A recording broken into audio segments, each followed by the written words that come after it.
যে বিষয়টা আপনারা আমাদেরকে দিয়েছেন, এটা স্বাভাবিকভাবে আমি যতটুকু জানি আপনারা এখানে যিনি উপস্থাপনা করছেন বা যারাই জড়িত আছেন সবাই কম বেশি মাদ্রাসার ছাত্র, জামিয়ার ছাত্র। বেটা আপনারা সাবজেক্ট নির্ধারণ করেছেন। দেখেন, কোরআন হাদিসের আলোকে দৈনন্দিন জীবনে ইলমে দ্বীন, এটার জন্য একটা সময় দরকার নেই। আচ্ছা, এরপরে আপনারা যদি রাখার দরকার ছিল কি, কোরআন হাদিসের আলোকে দৈনন্দিন জীবনে ইলমে দ্বীনের গুরুত্ব এবং জামিয়ার অবদান, এটা একটা সাবজেক্ট। এটার উপর আমরা আধা ঘন্টা বলি, 1 ঘন্টা বলি, 1.5 ঘন্টা বলি, দ্যাটস পারফেক্ট।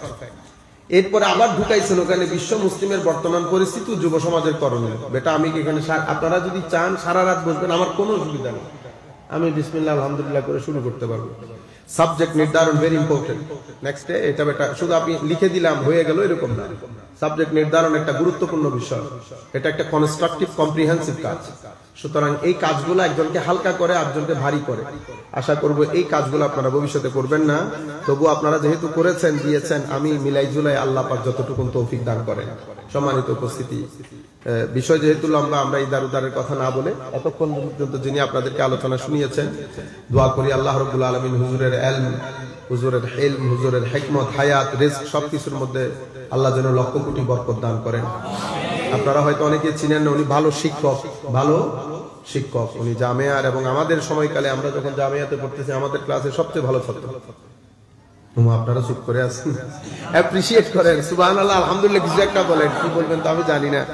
যাই হোক, আল্লাহ পাকের দরবারে দোয়া রইল আল্লাহ যেন তাকে উত্তর উন্নতি দান করেন, আমরা যেন তাকে বিশ্ববিদ্যালয়ের শিক্ষক হিসেবে দেখতে পারি, সেভাবে যেন আল্লাহ কবুল করেন, আমিন।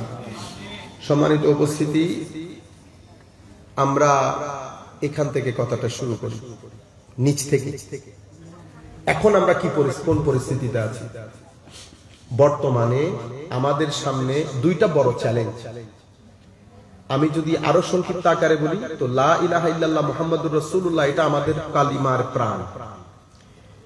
এখন আমরা এই কালিমার দুই অংশের উপর 3টা হামলা হয়েছে, যে হামলাগুলো আমরা ফেস করতেছি।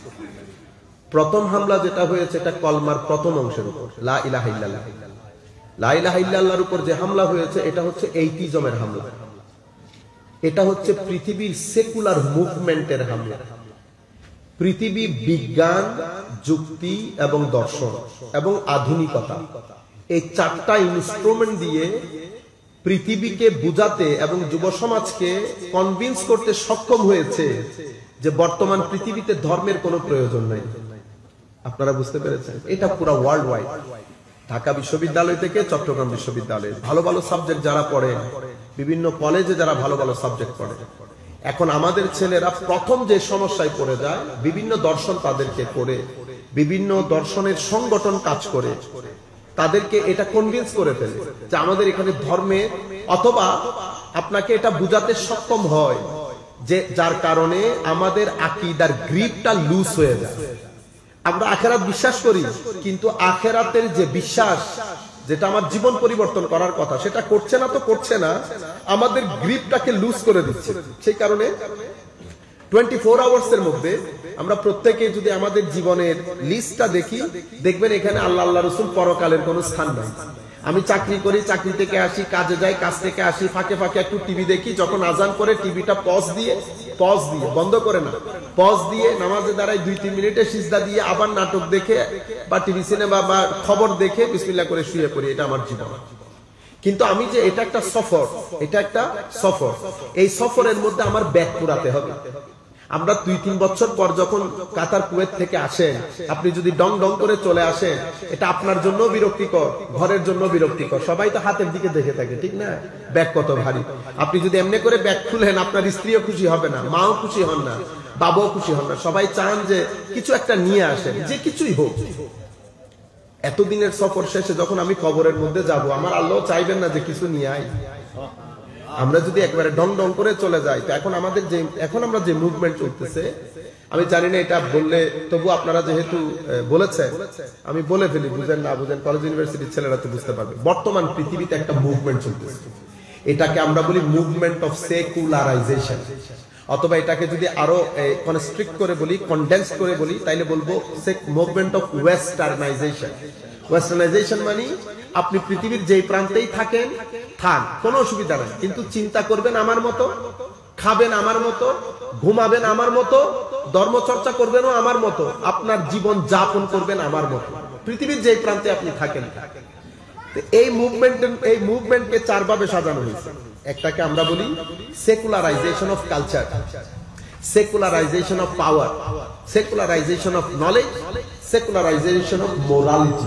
মানে পাওয়ারের মধ্যে যখন বলবো না সেকুলারাইজেশন পাওয়ার, তো সেকুলারাইজেশন অফ পাওয়ার মানে হচ্ছে ধর্ম রাজনীতিতে কোনো কথা বলতে পারবে না।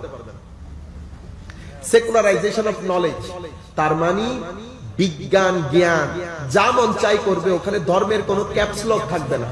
বিজ্ঞান চাই পারমাণবিক করে দুনিয়াকে মেরে ফেলুক, ওখানে ধর্ম কোনো কথা বলতে পারবে না।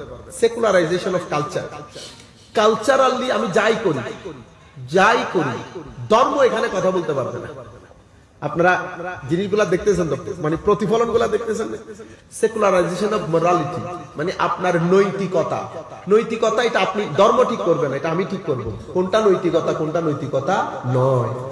এই চারটা মুভমেন্টের আদলে পুরা পৃথিবীর শেপ পরিবর্তন হয়ে গেছে গত 100-150 বছরে। সেটা তার একেবারে চূড়ান্ত পর্যায়ের মধ্যে যাচ্ছে। যে চূড়ান্ত পর্যায়ের মধ্যে যাচ্ছে, তো এখন এই মুভমেন্টটা সবচেয়ে বেশি প্রবলেমের সম্মুখীন হয়েছে আমাদের মুসলমানরা। কেন? পৃথিবীতে সকল ধর্মের যারা অনুসারী, এটা ধর্ম।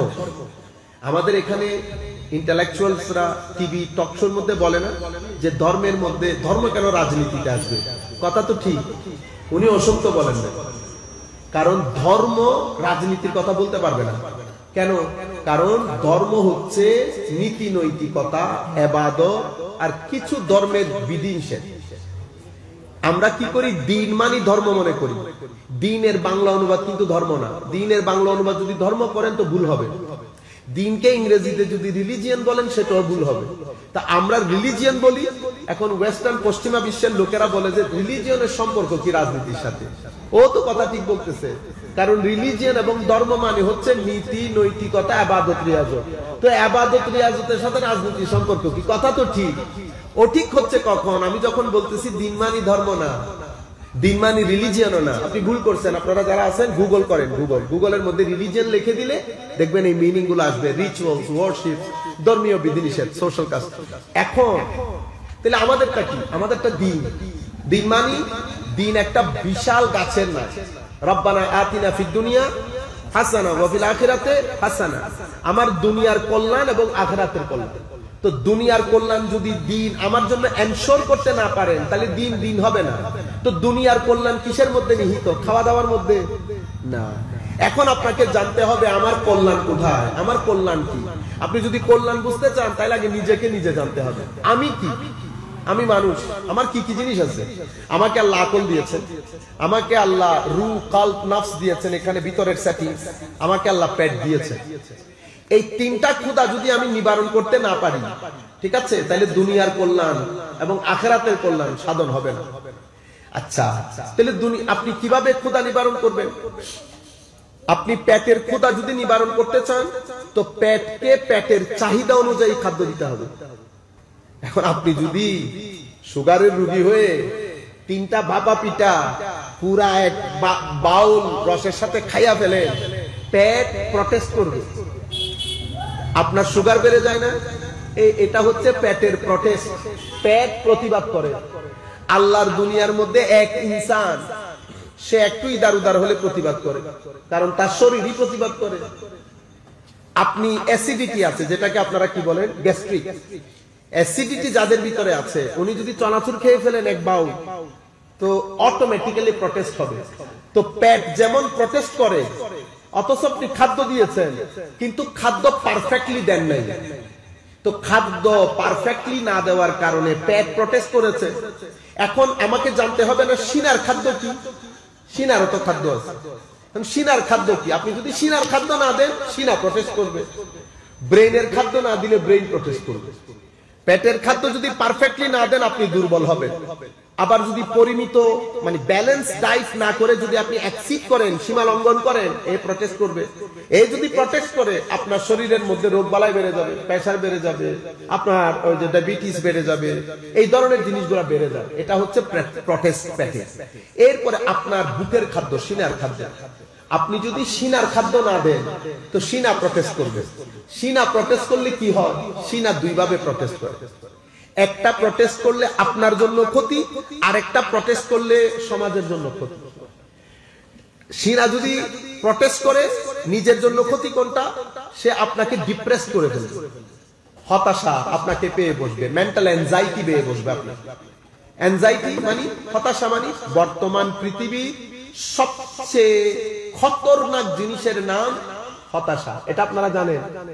WHO, বিশ্ব স্বাস্থ্য সংস্থা, আমার মনে হয় 2002 বা 2004 এর দিকে অ্যানাউন্স করেছে যে আগামী কিছুদিনের মধ্যে হতাশা পৃথিবীর নাম্বার 2, মানে 2 নাম্বার সবচেয়ে খতরনাক কারণ হবে মানুষের মরণ, মানুষের মানে কঠিন ভাবে তীব্রতর অ্যাক্সিডেন্ট, ক্যান্সার, কঠিন কঠিন রোগের কারণ হবে কি? হতাশা।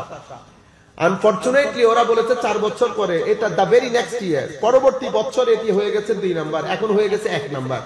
পৃথিবীর এখন নাম্বার 1 অ্যাক্সিডেন্ট বলেন, ক্যান্সার বলেন, আমাদের যত আজীব আজীব রোগ, সবকিছুর মূলে কারণ হচ্ছে হতাশা। এটা আপনারা জানেন। ধর্ম, আপনি ধর্মীয় শিক্ষা, ধর্ম, এটা যত সংকোচন করবেন আপনার সমাজের ডিপ্রেশন তত বেড়ে যাবে। আপনি ডিপ্রেশন থেকে জাতিকে বাঁচাইতে পারবেন না। এখন ডিপ্রেস যখন কেউ হয়, আপনার সোসাইটি যখন ডিপ্রেসড হয়, ডিপ্রেস কি কারণে হইল? ডিপ্রেসড হচ্ছে আপনার মানসিক রোগ, আপনার ভিতরে এই সেটিং আছে। এখন প্রশ্ন হচ্ছে ডিপ্রেস কেন হলেন? মোবাইলের কারণে। কিসের কারণে? কিন্তু এরা আসল ঘটনা ডিসকভার করে না, কেউ আসল কথা বলতে চায় না। আপনি আমাদের ঢাকা বিশ্ববিদ্যালয়ে যদি জিজ্ঞেস করেন, ওরা বলবে আসলে সামাজিক অধপতন, নৈতিক অধপতন। ধর্মের কথা কেউ বলে না। ধর্মের কথা বলতে আমাদের সকলের ভয় হয়। ডিপ্রেশন থেকে জাতিকে বাঁচাতে হলে দিন, দিনই শিক্ষা, এই দুইটা ছাড়া অন্য কোনো অপশনই নাই পৃথিবীর মানুষের কাছে। অন্য কোনো অপশন নাই। এখন আমরা বলি মানুষ ডিপ্রেস হয় কেন? মানুষ ডিপ্রেস হয় কেন? প্রথম কথা হচ্ছে, আমাদের এটা যদি খাদ্য নিবারণ না করেন আপনার ডিপ্রেশন বেড়ে যাবে এক সাইড, আরেক সাইডে এমন কিছু ঘটনা ঘটবে যেটা আপনার সমাজ জীবনকে অস্থির করে তুলবে। কিভাবে?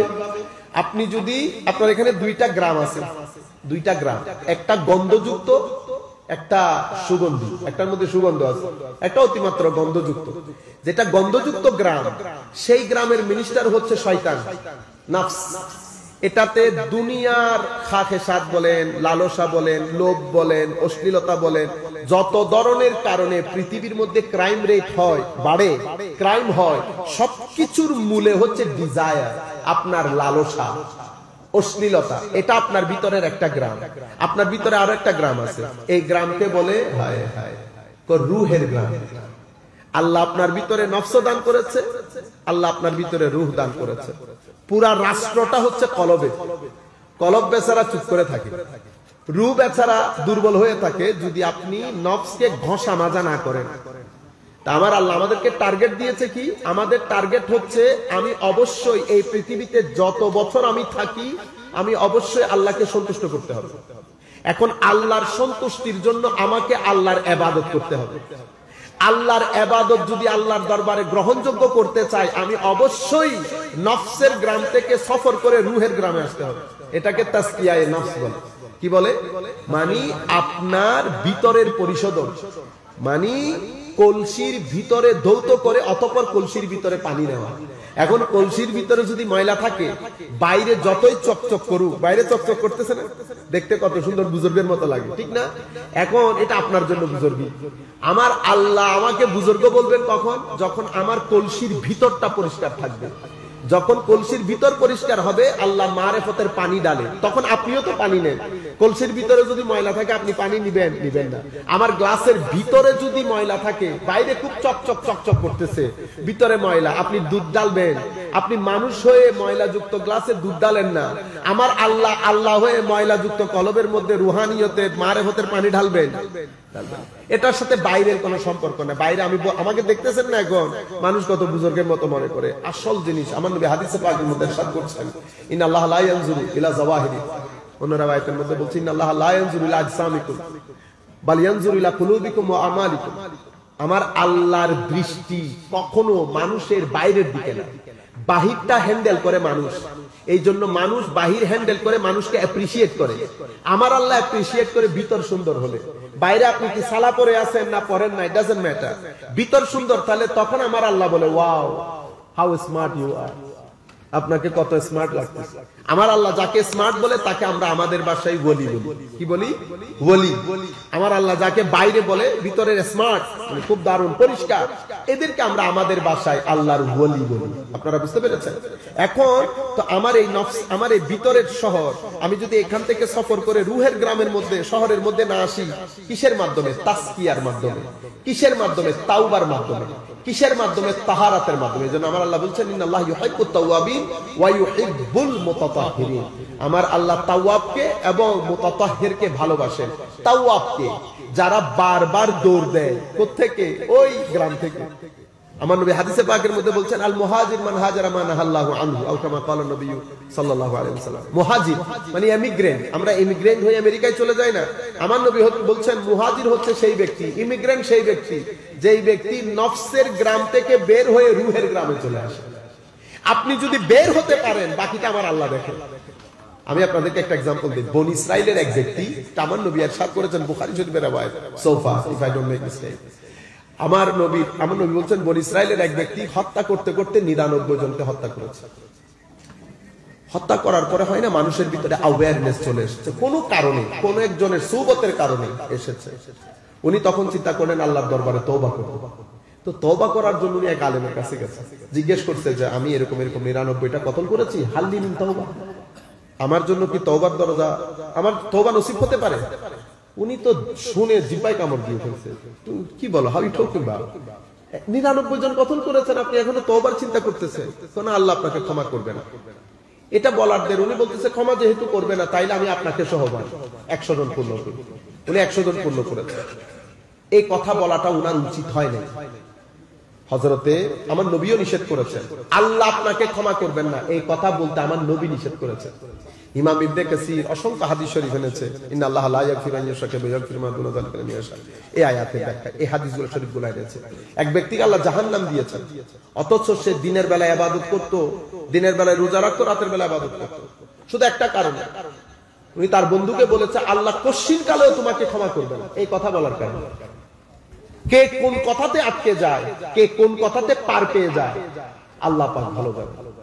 এজন্য হুমকি, ধুমকি, হুঙ্কার এগুলা কারা দেয়? আপনি যখন নফসের শহর থেকে কথা বলবেন, তখন মানুষ অশ্লীল হয়, তখন মানুষের মুখ দিয়ে হুঙ্কার আসে, আমি আসে, আমি। আপনারা বুঝতে পেরেছেন? তো এখন এই ব্যক্তি 100 জন হত্যা করার পরে মাথার ভিতর তো ঘুরতেছে, ঘুরতে ঘুরতে এক আল্লাহ ওয়ালার দরবারে গেছে। এটাকে বলে উনি এখন নফসের শহর থেকে বের হতে চাচ্ছেন, নফসের গ্রাম থেকে বের হতে চাচ্ছেন। যে নফসের গ্রাম থেকে বের হতে চাচ্ছেন, আমার আল্লাহ তার নিয়ত দেখতেছেন, তো নিয়তের মধ্যে পোক্ত ছিল, চাচ্ছিল যে গ্রাম থেকে বের হয়ে আসি। আমার আল্লাহ তৌফিক দান করেছেন। আমার আল্লাহ ওনাকে আল্লাহ ওয়ালাদের কাছে নিয়ে গেছে। আলেমদের মধ্যে আলেম দুই ধরনের। আমি যদি জালালউদ্দিন রুমির ভাষায় বলি, তো একটা হচ্ছে মৌলভী আর একটা হচ্ছে মৌলায়ে রুম। মৌলায়ে রুম, মৌলভী জালালউদ্দিন রুমি খুদ বলতেছে মৌলভী হারগিজ না শুধু মৌলায়ে রুম। মৌলভী কখনো মৌলায়ে রুম হতে পারতো না। আমিও বলতেছি ইকবাল হারগিজ না শুধু আল্লামা ইকবাল। আমিও বলতেছি গাজালি হারগিজ না শুধু হুজ্জাতুল ইসলাম। গাজালি কখনো হুজ্জাতুল ইসলাম হতে পারতো না। ইকবাল কখনো আল্লামা ইকবাল হতে পারতেন না, আসরারে খুদির আল্লামা ইকবাল হতে পারতেন না। জালালউদ্দিন রুমি মৌলভী, নিজেকে নিজে বলতেছেন আমি ছিলাম মৌলভী। জালালউদ্দিন এলমের ভারে, এলমের দাপটে মানুষ করে যেত। সেই জালালউদ্দিন রুমি বলতেছেন আমি মৌলায়ে রুম হয়েছি, শামস-তাবরেজের সোহবতের 6 মাসের কাজ। আল্লামা ইকবাল বলছেন, আমি যদি মসনবী না পড়তাম তো আমি আল্লামা ইকবাল, আল্লাহ পাক জানে আমি কোন পথভ্রষ্টতার শহরে ঘোরাফেরা করতাম। গাজালিও একই, কিছুদিন 30-35 বছর বয়সে হুজুর গৌসুল আজমের চেয়ে প্রায় 20 বছরের বড় হুজুর ইমাম গাজালি রাহমাতুল্লাহ আলাইহি। এই জন্য আমরা ইমাম গাজালি যখন স্টাডি করি তখন আমরা কি বলি, মা ক্বাবলা ইহয়া উলুমিদ্দিন মা বাদা ইহয়া উলুমিদ্দিন। ইমাম গাজালির জীবনের 2 ধাপ, একটা হচ্ছে ইহয়া উলুমিদ্দিন লিখার আগে, আর একটা হচ্ছে ইহয়া উলুমিদ্দিন লিখার পরে। ইহয়া উলুমিদ্দিন লিখার আগে ছিলেন মৌলভী, ইহয়া উলুমিদ্দিন লিখার পরে হয়েছেন মাওলায়ে রুম, মাওলায়ে রুম। তো একটা হচ্ছে আলেম, তো উনি আলেমের কাছে গেছেন, এখন গেছে আহলুল্লাহদের কাছে। হুজুর আমি পুরো ঘটনা বলছি। তখন আল্লাহ রাব্বুল আলামিন, তখন উনি বলতেছেন যে বেটা একটা কাজ করেন, আল্লাহ রাব্বুল আলামিন তো তওবা তো আপনার কবুল করবেন। আল্লাহ রাব্বুল আলামিনের তওবার দরজা ওই কিয়ামতের দিন বন্ধ হবে। তবে আপনি একটা কাজ করবেন, আপনি আপনার গ্রামে ফেরত যাবেন না। আপনার গ্রামের লোক জালেম, মানে ড্রাগ ডিলিং, আপনার গ্রামের ছেলেপুলে গ্যাংস্টার। আপনি আমাদের সমাজের সাথে মিলাই দেখেন, একেবারে মিল পাবেন। বলা হচ্ছে আপনার গ্রামের লোক জালেম।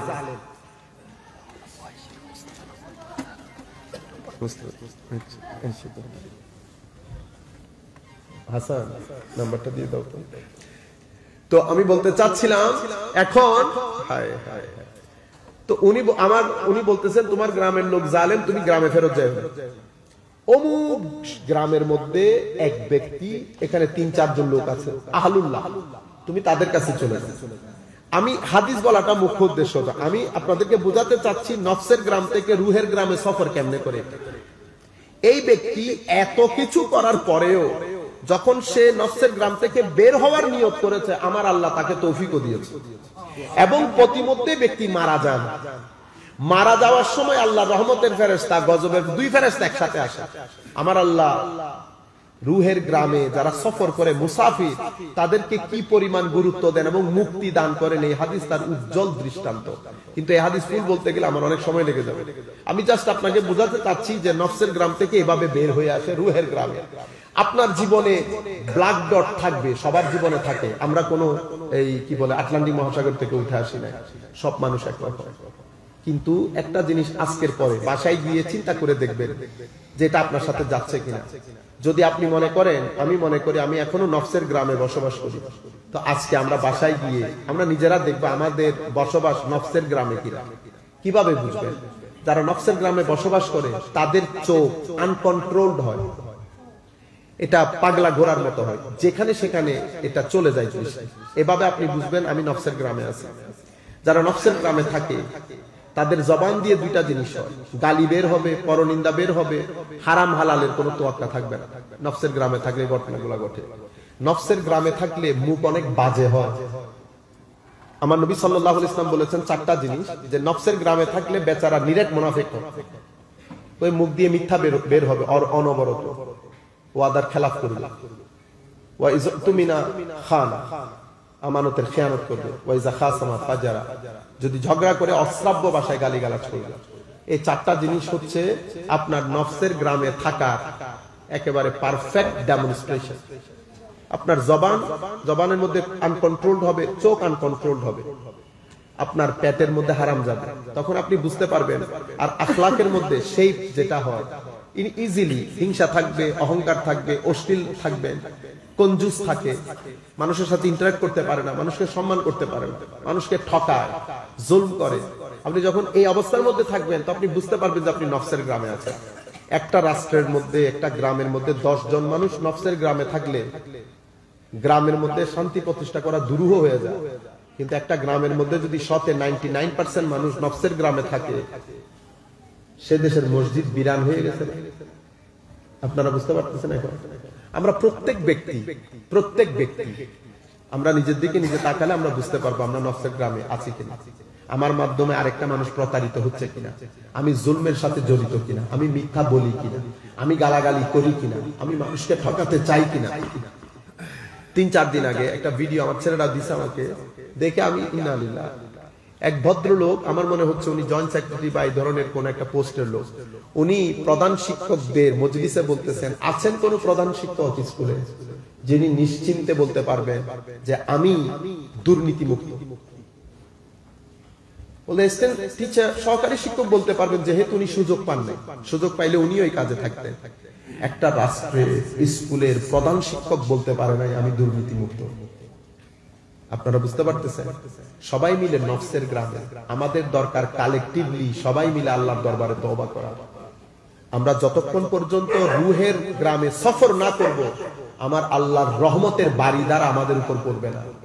আল্লাহ রাব্বুল আলামিন আমাদের হামি ও নাসির হোক। যাই হোক, আমরা যেটা বলতে চাচ্ছিলাম, তাইলে আমার এখানকার খোদা যদি ফুলফিল না করি, দুইটা বড় সমস্যা।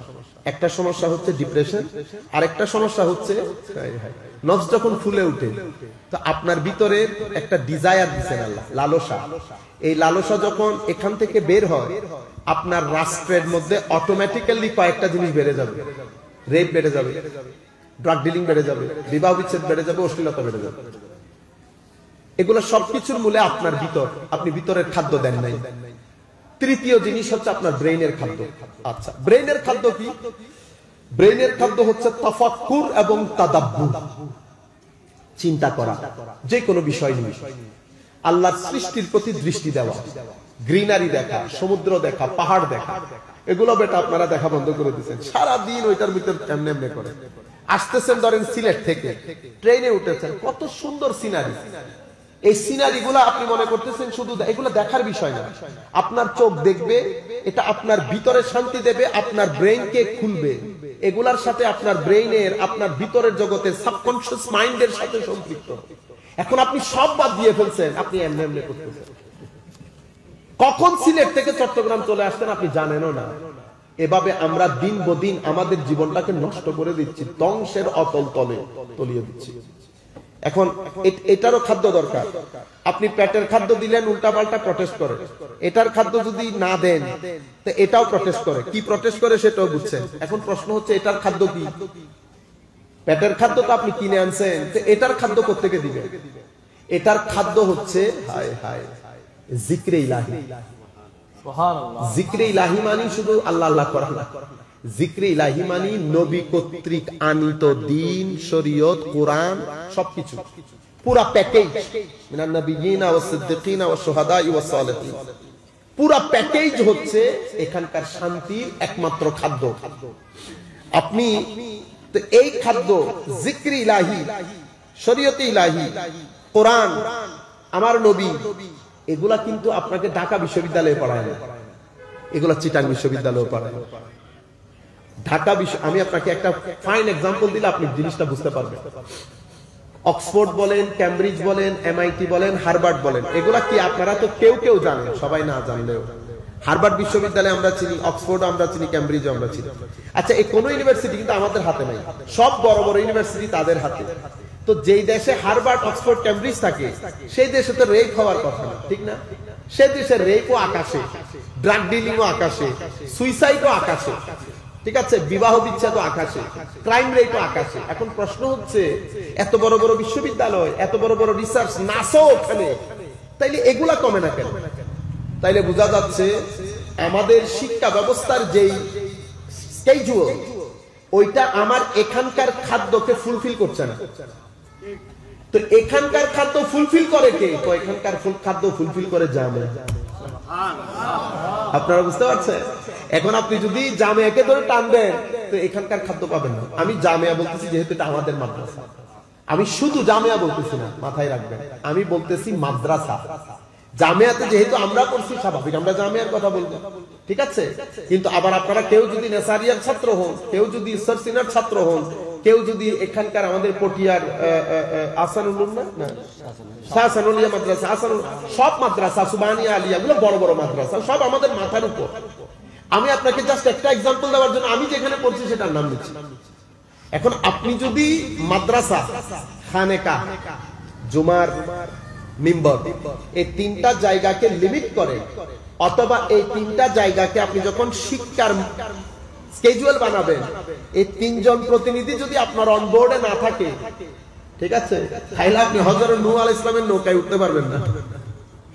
হযরত নূহ আলাইহিস সালামের নৌকায় উঠতে পারবেন না। নূহ আলাইহিস সালামের নৌকা কি? আল্লাহ রাব্বুল, আপনারা জানেন হযরত নূহ জলিলুল কদর পয়গম্বর, মাওলাই করিম হযরত নূহ আলাইহিস সালামকে এই বুকের খাদ্য দেওয়ার জন্য দীর্ঘদিন তাবলীগে দিন করেছেন, কেউ শুনে না। খুব কম সংখ্যক মানুষ ওনার তাবলীগে সাড়া দিয়ে, ওনার দ্বীনে সাড়া দিয়ে, কিন্তু উনি অনেক রেগে হয় না, তেলে বেগুনে জ্বলে আছে। উনি আল্লাহর দরবারে ফরিয়াদ করছে, আল্লাহ এরা নিজেরাও কাফের, এরা জন্ম দিব কাফের, তুমি সবাই একসাথে ধ্বংস করে দাও। বুঝতে পেরেছেন? আমার নবী কিন্তু এই কথা কোনোদিন বলেন নাই, ওয়ামা আরসালনাকা ইল্লা রাহমাতাল লিল আলামিন। আমার নবীর জবানে কখনো বদদুয়া বের হয় না। যাই হোক, দীর্ঘদিন করার কারণে উনি রেগে তেলে বেগুনে জ্বলে উনি আল্লাহর দরবারে ফরিয়াদ করছেন। তখন আমার আল্লাহ বলতেছেন, নূহ নৌকা বানাও। নৌকা দিয়ে কি হবে? না, আমি বানাতে বলছি বানাও। কোরআন শরীফের আমি শেষ আয়াত যেটা পড়েছি, কি বলেছেন আল্লাহ? ওয়াসনাইল ফুলকা বিআইউনিনা ওয়া ওয়াহইনা। আমি তোমাকে বানাইতে বলতেছি তো তুমি বানাও। তো উনি নৌকা বানাচ্ছেন, ওনার নৌকা বানানো দেখে সবাই হাসাহাসি করতেছে। আল্লাহ সবাই তো আমাকে নিয়ে মজাক আন্ডারস্টিমেট করছে, উপহাস করছে। আমার আল্লাহ বলতেছেন করতে দাও, এখন তাদের সময়, কিছুদিন পরে তোমার সময় আসবে।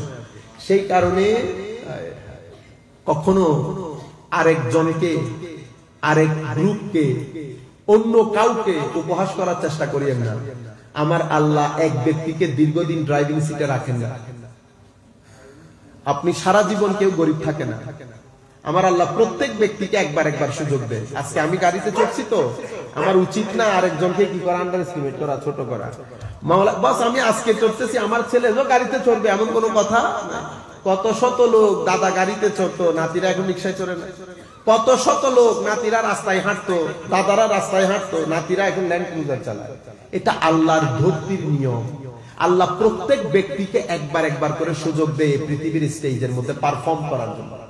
ডিপেন্ড করে আপনার উপর। আপনি পারফর্ম করে যদি চলে যান, কোনো ফুটপ্রিন্ট রেখে যেতে না পারেন, মনে রাখবেন কিন্তু আপনার আসা যাওয়ার কোনো ফায়দা নেই। ধরেন আপনি সমাজের বহুত বড় হত্যাকর্তা, মিলিয়ন মিলিয়ন পাউন্ড টাকা আপনার পড়ে আছে ব্যাংকে।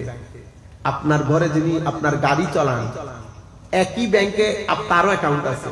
আপনিও দুনিয়া থেকে চলে গেছেন, সেও দুনিয়া থেকে চলে গেছে। বলেন তো দেখি দুইজনে ব্যাংকে কি রেখে গেছে? ও টাকা আর কি। আপনিও কিছু রেখে যেতে পারেন নাই, ড্রাইভার সাহেব কিছু রেখে যেতে পারেন নাই। কোন কাজ হইলো আল্লাহর জীবনে।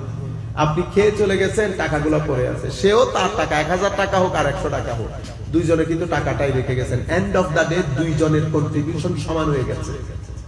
আল্লাহ হুকুমের সাথে আপনি ইনজাস্টিস করেছেন। আমার আল্লাহ যেহেতু আপনাকে বড় বানিয়েছেন, আপনি বড়র মতো কাজ করেন।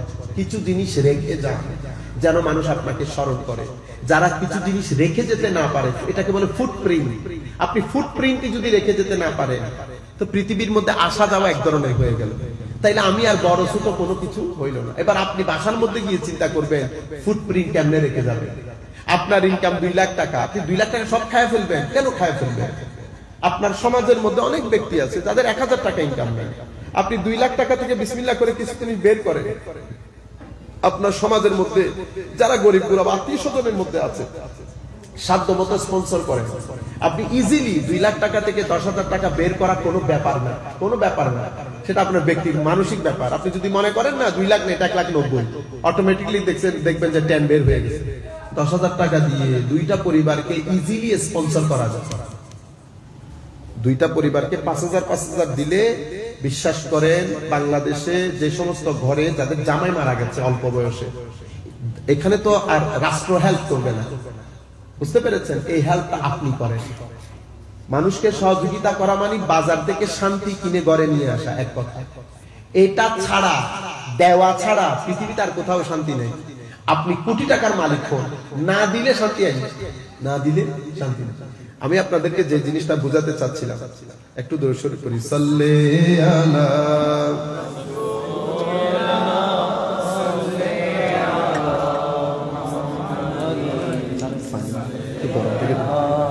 সাল্লি আলা রাসূলিনা সাল্লি আলা মুহাম্মাদিন সাল্লি আলা হাবিবিনা সাল্লি আলা মুহাম্মাদিন जमीनो ज़मां तुम्हारे लिए, मकीन मकान तुम्हारे लिए, चुनियो चुना तुम्हारे लिए, बने दो जहां तुम्हारे लिए। सल्ले अला रसूलना, सल्ले अला मुहम्मद, सल्ले अला शफीअना, सल्ले अला मुहम्मद।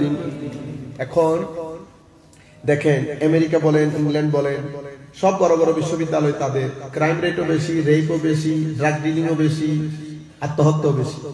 আবার ব্রাশ ফায়ার করে 10-12 জন একসাথে মেরে ফেলো তাদের দেশে, ঠিক না? এগুলা কেন হয়? ডিপ্রেশনে তারা কোটি কোটি টাকা খরচ করে। তাহলে এগুলা কেন হচ্ছে? আপনি বুকের খাদ্য দেন না। বুকের খাদ্য কি? বুকের খাদ্য হচ্ছে জিকরে ইলাহি, আলা বিযিকরিল্লাহি তাতমাইন্নুল কুলুব। আপনি যদি এখানে শান্তি করতে চান তো আপনার জীবনকে হায়াতে তৈয়বা করতে হবে। এখন আপনি যদি বলেন হুজুর একটু দোয়া করেন, তো হুজুরও দোয়া করতেছে, আল্লাহ হায়াতে তৈয়বা নসিব করেন, হায়াতে তৈয়বা নসিব করেন। মনে রাখবেন হায়াতে তৈয়বা এটা পিজা না, পিজা আপনি অনলাইনে অর্ডার করছেন, শুরু করে আপনার ঘরে চলে আসবে না। হায়াতে তৈয়বা এটা আল্লাহ রাব্বুল আলামিনের একটা পরিকল্পনা, এটা একটা প্রক্রিয়া, এটা আল্লাহর একটা সুন্নত আছে, এটা কিভাবে আপনার ঘরে আসবে। হায়াতে তৈয়বার জন্য দুইটা জিনিস সব, একটা ঈমান, একটা আমল, ভালো কাজ। আমার আল্লাহ বলছেন নারী হোক পুরুষ হোক, যারাই ঈমান আনবে, সৎকর্ম করবে, ফালনুহিয়ান্নাহু হায়াতান তাইয়্যিবা, আমি তাদেরকে হায়াতে তৈয়বা দান করব। হায়াতে তৈয়বা মানে স্থির জীবন, শান্তিপূর্ণ জীবন, সুখ সমৃদ্ধ জীবন। এটা আসে কিভাবে? এটা ঈমান ছাড়া আসে না, এটা আমালে সালেহা ছাড়া আসে না।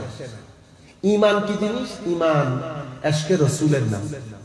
আপনি যখন ইশকে রাসূল বলবেন, সেখানে তাজিমে সাহাবা, তাজিমে আহলে বাইত, মুহাব্বতে আহলে বাইত, নিসবতে আউলিয়া সবকিছু সম্পৃক্ত। আপনারা বুঝতে পেরেছেন? ইশকে রাসূল এটা একটা প্যাকেজের নাম। শুধু ইশকে রাসূল করলেন, কোন একজন সাহাবীর সমালোচনা করলেন, তাইলে আমি আপনাকে কি বলবো? আপনার ইশকে রাসূল পারফেক্ট হয়নি। বুঝতে পেরেছেন? আপনি ইশকে রাসূলের নাম দিলেন, আহলে বাইত রাসূলকে কথা বললেন, আপনি ইশকে রাসূলের নাম দিয়ে সাহাবায়ে কেরামের ব্যাপারে কথা বলবেন, তা আমাকে আলটিমেটলি আপনার ওই নাম শিয়াদের লিস্টে রাখতে হবে। বুঝতে পেরেছেন? আবার আপনি যদি ইশকে রাসূলের নাম দিয়ে আহলে বাইত রাসূলের শানে বেয়াদবি করেন, অথবা এখানে ইফস এন্ড বাটস দেখান, তা আমি আপনাকে আপনার নাম খারিজিয়তের লিস্টে ফেলতে হবে। বুঝতে পেরেছেন? এটা একটা মাইন্ডসেট। আহলুস সুন্নাত ওয়াল জামাতকে আমি নিজেকে কখনো সুন্নি বলবো না, আপনিও বলতেছি, এটা আমি আমাদের জন্য বলতেছি না, বাইরের জন্য বলতেছি। আপনারা কেমনে সুন্নি হইলেন? আমাকে এক ব্যক্তি বলতেছেন আর কি বাইরে, আমি বলতেছি আমি তো বলতেছি না আমি সুন্নি। আমি একটা প্যারামিটার বলি, এটা যদি আপনার মধ্যে থাকে আপনি সুন্নি, আমার মধ্যে থাকলে আমি সুন্নি। কি প্যারামিটার? আল্লাহ আমার নবীর ইশকের কথা শুনে যেই ব্যক্তির চোখ দিয়ে পানি পড়বে, সিনার মধ্যে আরাম পাবে, সেই ব্যক্তি সুন্নি। এখন এটা যদি আপনার ভিতরে থাকে আপনি সুন্নি, আমার ভিতরে থাকলে আমি সুন্নি। আল্লাহ আপনি বুকে হাত দিয়ে বলেন, আপনি আল্লাহ আল্লাহ রাসূলকে সাক্ষী রেখে বলেন, আল্লাহর কসম করে বলেন, স্টেজের মধ্যে সারা জিন্দেগি আমার নবীর ইশকের কথা, আদমের কথা, তাজিমের কথা কারা বলে? আপনি বলেন। আমি বলতেছি সুন্নি, আমি নামই নেব না, আপনি বলেন। আমার নবীর থুতু মুবারক নিয়ে সাহাবায়ে কেরাম মুখে মুখে লাগাতে, আমার নবীর নখ মুবারক, চুল মুবারক, আমার নবীর ঘাম মুবারক, এই যে আমার নবীর ইশকের কথা, মহব্বতের কথা, তাজিমের কথা, নাক পড়ে পড়ে কাঁদে কারা? আপনি বলেন। আমি বলতেছি আমি নিজেকে নিজে বলবো না, আপনি বলেন। যদি আপনি করে থাকেন তা আপনি সুন্নি। আপনারা বুঝতে পারতেছেন?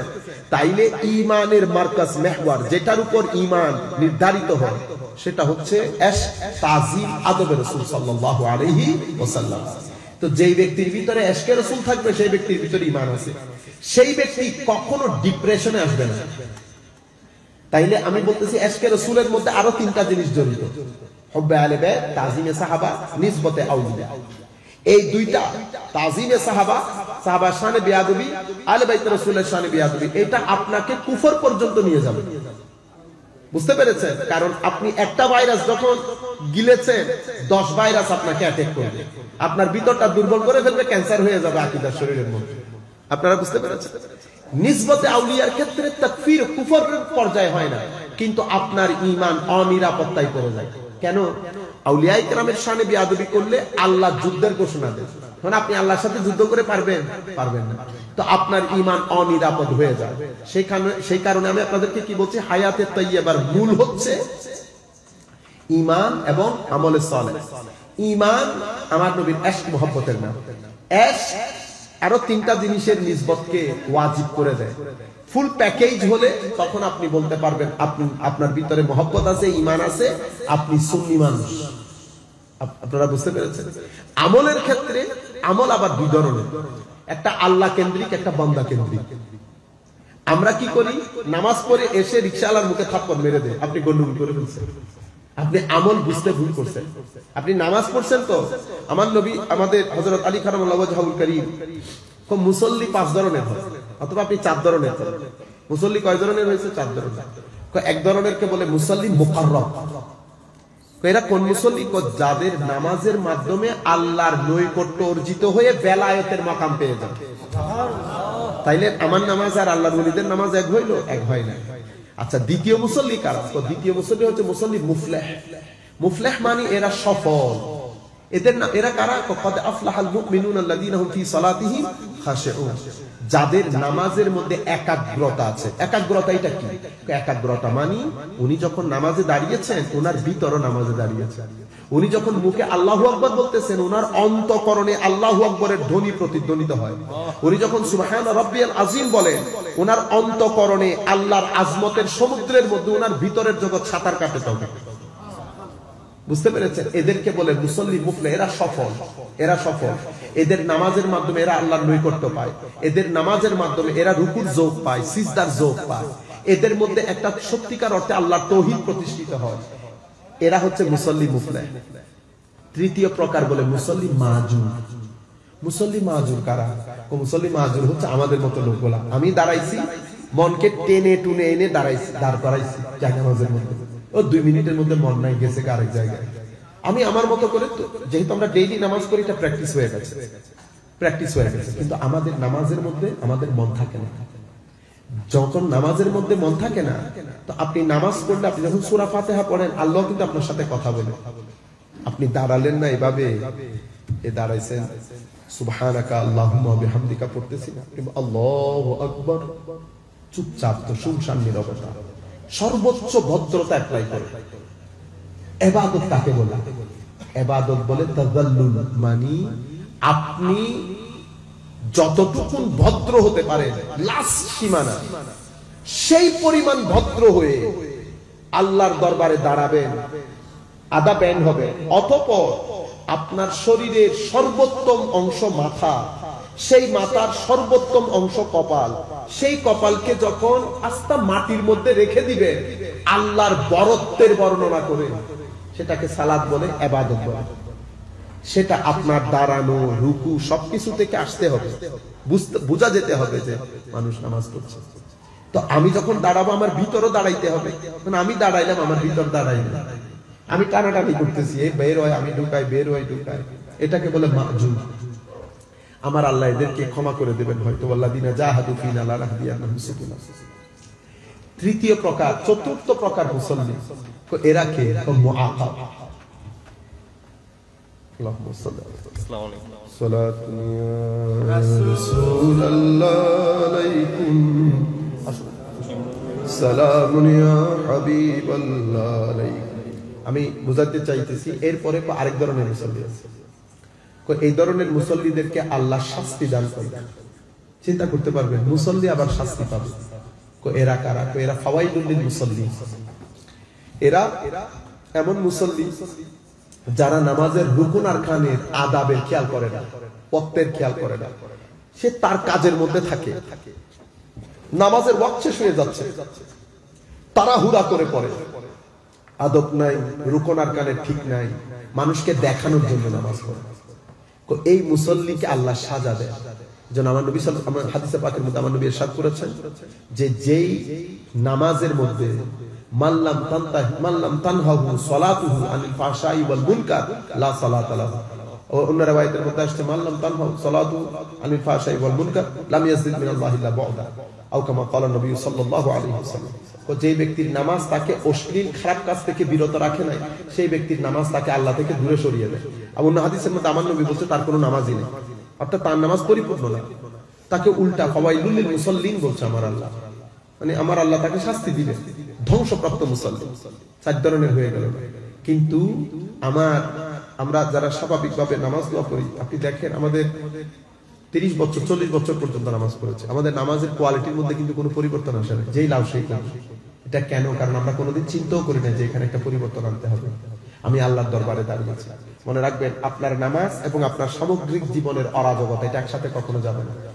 নামাজ হলে নামাজের সাথে মুনাফিকই যাবে। আমরা সামগ্রিকভাবে আমাদের জীবনে এই জিনিসগুলো কখনো কনসেন্ট্রেটই করি না, আমরা কখনো চাই নাই। যে ব্যক্তি চায় না, আমার আল্লাহ তাকে তৌফিক দেয় না। আমার আল্লাহ তৌফিক তাকে দেয় যে ব্যক্তি অন্তঃকরণে সেটা কামনা করে। যে ব্যক্তি চাই যে আমি এখান থেকে বের হয়ে এখানে আসি, আমি আল্লাহর কুরবত চাই। আপনি যখন বারবার ঘরের দরজা নক করবেন, মা না খুলে পারেন, আমার আল্লাহ সেরকম। আপনি যখন ঘরের দরজা নক করতে পরে বল চাচা দফা কর, আজা তুই এসে যা। যখন আমার আল্লাহ দরজা খুলে দেন, তখন ব্যক্তির জীবন ভদ্র, নম্র, সহনশীল, উদার, ধৈর্যশীল হয়ে যায়। যাই হোক, আমরা আপনাদেরকে বুঝাইতে চাচ্ছি যে মানুষের এই ভিতরের খাদ্য, এই ক্ষুধা নিবারণ করে সংস্থা একটা দিন।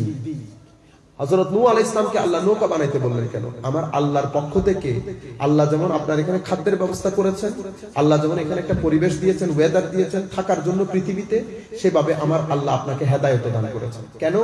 কারণ ফল ফ্রুট দিয়ে পেটের খিদা নিবারণ হবে। আর আমি যদি ওয়েদার দিয়ে আমি এখানে থাকার জন্য আমার স্বাস্থ্য মতো হবে, আর আমার মনের ক্ষুধা নিবারণ করবে আল্লাহর পক্ষ থেকে প্রেরিত হেদায়েত। সেই হেদায়েত যদি আপনি গ্রহণ করেন, তো আপনার হায়াতের তৈয়বা নসিব হবে, দুনিয়ার জীবনও সম্মান, কবরের জীবনও সম্মান। আর আপনি যদি এই হেদায়েত গ্রহণ না করেন, কোনো অসুবিধা নাই, আপনি চলতে পারবেন। কারণ এই পৃথিবীতে জীবন যাপনের জন্য আপনার হেদায়েতের দরকার। আপনি খেয়ে পরে চলে যেতে পারবেন।